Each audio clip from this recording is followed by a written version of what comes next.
depoimentos são de 2008. Relatos de histórias reais de crianças e adolescentes vítimas de abusos cometidos por um membro da família.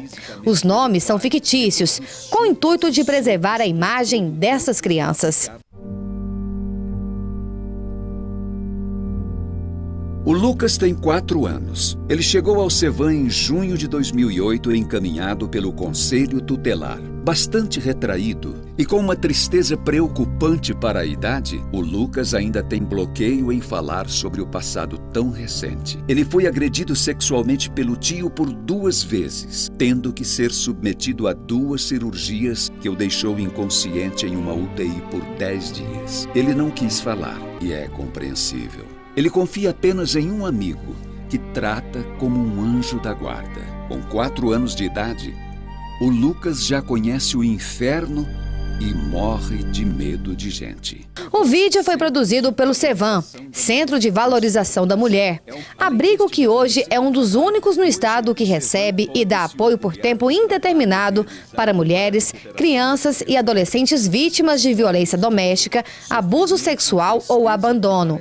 Os depoimentos, apesar de serem datados de 2008, retratam a realidade vivida hoje por muitos menores e que foram apresentadas durante a reunião da CPI, que trata sobre a violação dos direitos da criança e do adolescente. A conselheira do Cevan, Maria das Dores Doli, foi a primeira a prestar informações à CPI. Logo no início da fala dela, ficou enfatizado a situação crítica que o Cevan enfrenta atualmente, com dívidas que chegam a R$800 mil. A gente acolhe, a gente cuida, tem que buscar recursos para estar garantindo a instituição aberta, enquanto a gente poderia estar fazendo um trabalho de prevenção, de acompanhamento das ações do governo, nós não estamos fazendo isso, porque a gente fica ali apagando incêndio o tempo inteiro, cuidando das feridas, cuidando da alma das pessoas. A conselheira do Cevan deixou claro que a instituição vive hoje por meio de doações.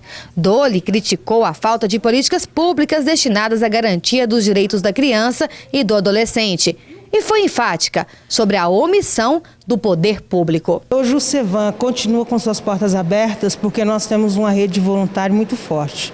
São os voluntários hoje que garantem a instituição aberta, porque infelizmente o poder público tem fechado os olhos. Não é só para a situação do Cevan, não, para a situação das crianças e adolescentes e mulheres que estão na nossa instituição. Já a presidente do Cevan, Maria Cecília Machado, fez questão de retratar as histórias vivenciadas por quem sofreu na própria pele a violência. Histórias que ficaram marcadas na memória dela e de muita gente. Nós tivemos aí uma história que comoveu o mundo, que é a menina Lucélia, hoje a mulher Lucélia. A Lucélia veio tirar uma barreira entre essas crianças. Após a denúncia que a Lucélia quis escancarar, que a Lucélia quis mostrar o rosto dela e foi autorizado, porque ela já tinha 12 anos, milhares de meninas criaram coragem de estar contando. Logo após os depoimentos das coordenadoras do Cevan, o delegado titular de Piracanjuba, Vicente de Paulo Silva, também foi ouvido. Há 2 anos à frente da delegacia, Vicente de Paulo desenvolveu ações para coibir a prática de crimes na região, especialmente de abusos sexuais contra menores. 25 prisões foram decretadas. A Polícia Civil, então, passou a voltar-se para essas investigações, né? As equipes de policiais foi designada uma equipe especificamente para isso, o que redundou na prisão de aproximadamente 25 pessoas nesses últimos 2 anos. O delegado garantiu que o trabalho não para por aqui, mesmo diante do quadro de redução de crimes registrados na região nesses últimos anos, após um período de fortes casos denunciados envolvendo abuso sexual cometido por familiares das vítimas. Eu trouxe um material vasto, né, que é um material já concluído, de investigações já concluídas e investigações já em andamento. O que eu trouxe é 1/10 do que eu tenho em andamento na delegacia, do que nós temos em andamento. Os deputados integrantes da CPI fizeram um balanço das oitivas. Agora nós estamos fazendo um levantamento das políticas públicas existentes na atenção básica ao atendimento às vítimas de abuso sexual. Sabemos que o Cevan tem uma contribuição muito grande, até pela estatística aqui trazida desse atendimento. Anualmente a contribuição é muito grande, então só esse ano de 2015 foram notificados lá 585 casos. Imagine então essa situação se não houvesse, pelo menos nesse primeiro momento, essa proteção por parte do Servan.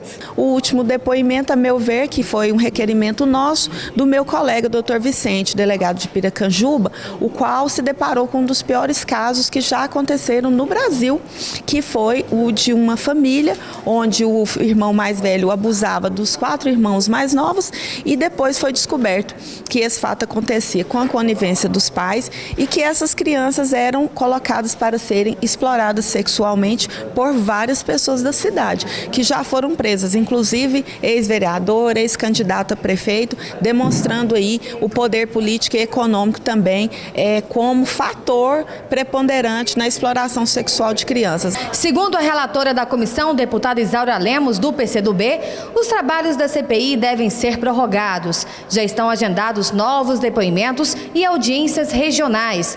Para Isaura Lemos, o relatório final só será mesmo apresentado somente em novembro.